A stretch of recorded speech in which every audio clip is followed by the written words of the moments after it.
সূরাতুর রহমানের মধ্যে একই আয়াত 31 বার রিপিট করলেন বা 32 বার রিপিট করলেন।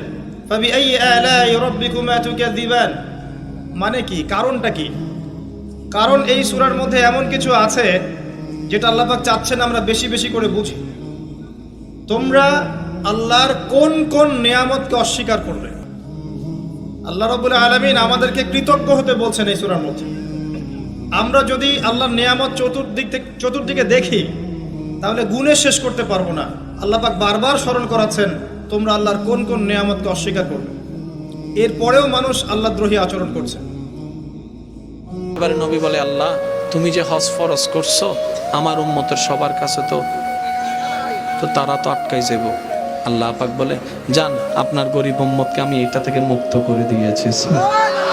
আর একটু জোরে বলেন, আল্লাহ এটা তো তোমার দয়া, তুমি আমাদেরকে সুযোগ করে দিয়েছো, আমার উম্মতকে সুযোগ করে দিয়েছো। আল্লাহ সওয়াব তো বঞ্চিত করবা না, সেটা আমি জানি। আল্লাহ সওয়াবের ব্যবস্থা একটা করে দাও।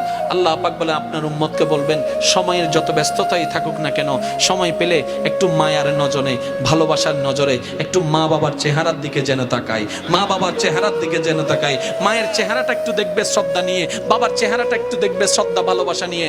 আমি ফেরেশতাকে হুকুম দিয়ে দিলাম, যেই তাকাবে মকবুল হজের সওয়াব আমল।